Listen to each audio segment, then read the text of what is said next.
कलम India news के नए सेगमेंट में आपका स्वागत है। बिहार के दिन भर की बड़ी खबरों को लेकर हम हाजिर हैं।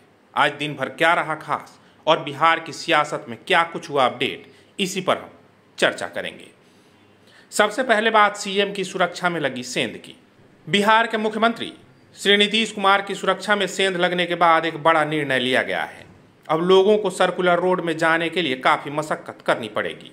आज सुबह मुख्यमंत्री नीतीश कुमार के साथ सर्कुलर आवास के बाहर बाइकर गैंग के हुड़दंग और लहरिया कट गैंग के चपेट में आने से बचने के बाद अब यह निर्णय लिया गया है। सर्कुलर रोड आम लोगों के लिए बंद कर दिया गया है। दरअसल मुख्यमंत्री आवास पर सीएम सुरक्षा में लगे तमाम आला अधिकारियों की बैठक के बाद यह फैसला लिया गया है। यह नए पटना ट्रैफिक एसपी और सीएम सुरक्षा में लगे लोगों की तरफ से सीएम आवास के सड़कों का मुआयना करने के बाद यह फैसला लिया गया है।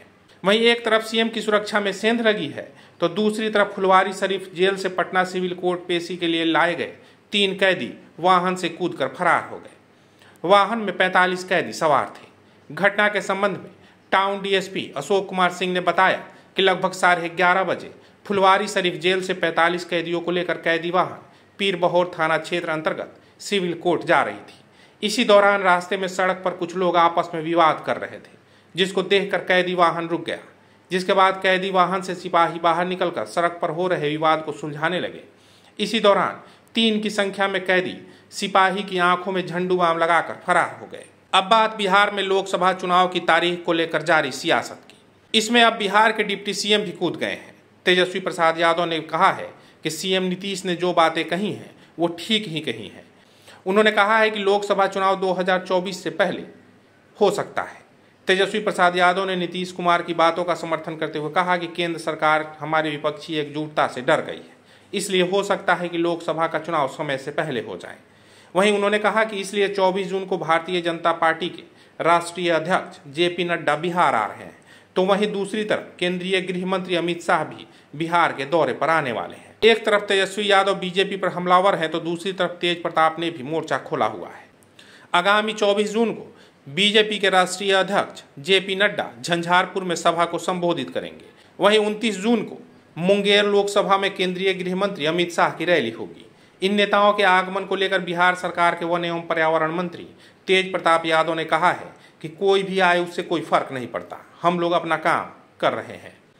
वहीं सीएम नीतीश के बयान पर बीजेपी लगातार हमलावर है। बीजेपी नेता और पूर्व केंद्रीय मंत्री शाहनवाज हुसैन ने कहा है कि सीएम साहब आपको जनता ने 5 साल काम करने के लिए चुना है, न कि चुनाव आने पर ही जल्दी से काम निपटाने के लिए। वहीं अब बात G20 समूह की बिहार में होने वाली बैठक की। G20 समूह की बैठक पटना में 22 और 23 जून को होगी। बैठक के लिए सम्राट अशोक कन्वेंशन केंद्र का चयन किया गया है। इस कार्यक्रम की तैयारियों को कला संस्कृति एवं युवा विभाग अंतिम रूप दे रहा है। इस कार्यक्रम में भाग लेने के लिए 1.5 दर्जन से अधिक देशों के प्रतिनिधि आएंगे, जिसको लेकर IAS वंदना प्रेयसी को नोडल पदाधिकारी बनाया गया है।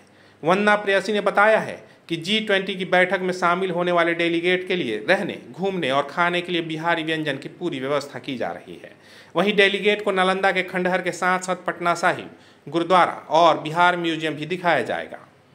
अभी के लिए बस इतना ही, लेकिन अपडेट खबरों के लिए कलम इंडिया को सब्सक्राइब करें। वीडियो पसंद आए तो लाइक और शेयर करें, क्योंकि आपको हम ही देते हैं सबसे सटीक और सही समय पर खबरें। परफेक्शन IAS UPSE और BPSC फाउंडेशन क्लासेस के लिए समर्पित संस्थान। यहाँ आपको UPSE selected and interview appeared faculties द्वारा गाइड किया जाता है। Separate batches for Hindi and English medium. 65वीं और 64वीं BPSC एग्जाम में 69 और 107 रिजल्ट्स एवं 66वीं BPSC एग्जाम में 131 रिजल्ट्स हासिल किया है परफेक्शन IAS टीम ने। परफेक्शन IAS, कुमार टार, बोरिंग रोड, पटना।